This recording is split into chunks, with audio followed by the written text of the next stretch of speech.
英語聞き流しリスニング、英語テキストと MP3 音声ダウンロードは、ホームページからご利用いただけます。88thpp.com、88thpp.com。 Chapter 4 The Road Through the Forest. After a few hours the road began to be rough, and the walking grew so difficult that the scarecrow often stumbled over the yellow bricks, which were here very uneven. Sometimes, indeed, they were broken or missing altogether, leaving holes that Toto jumped across and Dorothy walked around. As for the scarecrow, having no brains, he walked straight ahead and so stepped into the holes and fell at full length on the hard bricks. It never hurt him, however, and Dorothy would pick him up and set him upon his feet again, while he joined her in laughing merrily at his own mishap. The farms were not nearly so well cared for here as they were farther back. There were fewer houses and fewer fruit trees, and the farther they went the more dismal and lonesome the country became. At noon they sat down by the roadside, near a little brook, and Dorothy opened her basket and got out some bread. She offered a piece to the scarecrow, but he refused. "I'm never hungry," he said, "and it is a lucky thing I am not, for my mouth is only painted, and if I should cut a hole in it so I could eat, the straw I am stuffed with would come out, and that would spoil the shape of my head." Dorothy saw at once that this was true, so she only nodded and went on eating her bread. "Tell me something about yourself and the country you came from," said the scarecrow, when she had finished her dinner. So she told him all about Kansas, and how great everything was there, and how the cyclone had carried her to this queer land of Oz. The scarecrow listened carefully, and said, "I cannot understand why you should wish to leave this beautiful country and go back to the dry, gray place you call Kansas." "That is because you have no brains," answered the girl.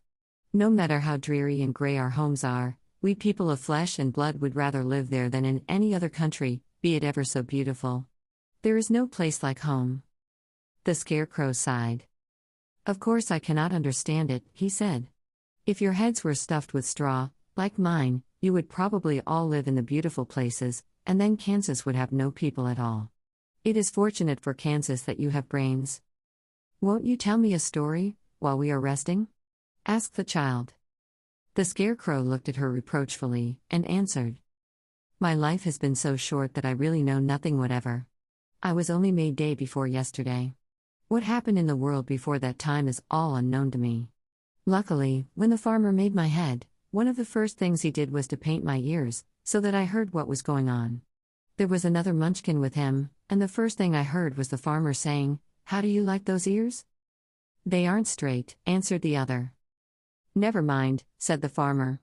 'They are ears just the same,' which was true enough. 'Now I'll make the eyes,' said the farmer. So he painted my right eye, and as soon as it was finished I found myself looking at him and at everything around me with a great deal of curiosity, for this was my first glimpse of the world." "That's a rather pretty eye," remarked the munchkin who was watching the farmer. "Blue paint is just the color for eyes."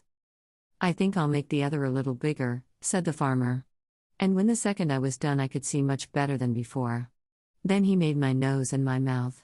But I did not speak, because at that time I didn't know what a mouth was for. I had the fun of watching them make my body and my arms and legs, and when they fastened on my head, at last, I felt very proud, for I thought I was just as good a man as anyone. "This fellow will scare the crows fast enough," said the farmer. "He looks just like a man." "Why, he is a man," said the other, and I quite agreed with him. The farmer carried me under his arm to the cornfield, and set me up on a tall stick, where you found me. He and his friend soon after walked away and left me alone. I did not like to be deserted this way. So I tried to walk after them. But my feet would not touch the ground, and I was forced to stay on that pole.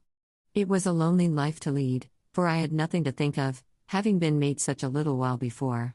Many crows and other birds flew into the cornfield, but as soon as they saw me they flew away again, thinking I was a munchkin, and this pleased me and made me feel that I was quite an important person. By and by an old crow flew near me, and after looking at me carefully he perched upon my shoulder and said, "I wonder if that farmer thought to fool me in this clumsy manner. Any crow of sense could see that you are only stuffed with straw."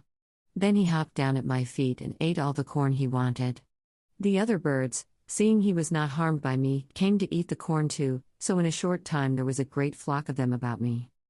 I felt sad at this, for it showed I was not such a good scarecrow after all, But the old crow comforted me, saying, "If you only had brains in your head, you would be as good a man as any of them, and a better man than some of them. Brains are the only things worth having in this world, no matter whether one is a crow or a man." After the crows had gone, I thought this over, and decided I would try hard to get some brains. By good luck, you came along and pulled me off the stake, and from what you say, I am sure the Great Oz will give me brains as soon as we get to the Emerald City.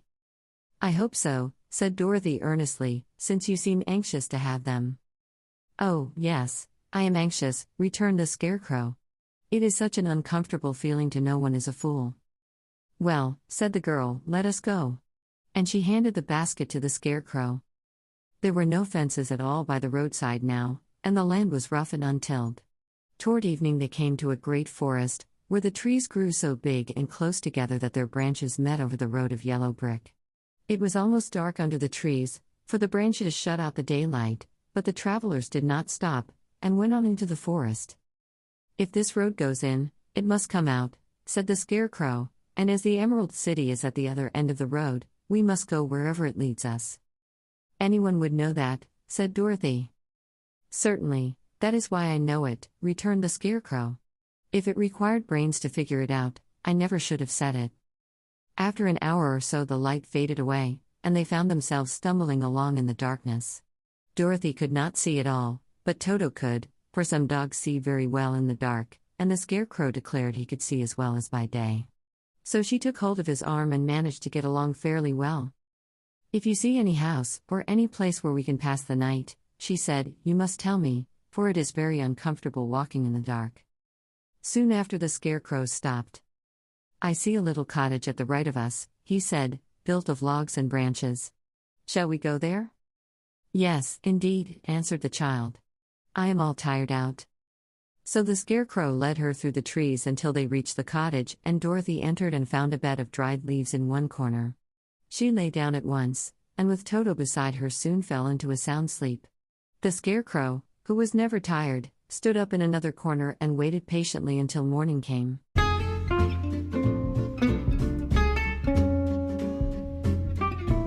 英語聞き流しリスニング、英語テキストと MP3 ダウンロード、その他の物語はホームページからお聞きいただけます。88thpp.com 88thpp.com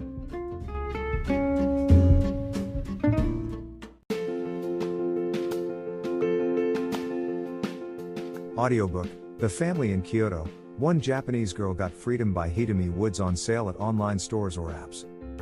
Apple Books, Google Play, Audible, 43 available distributors in total.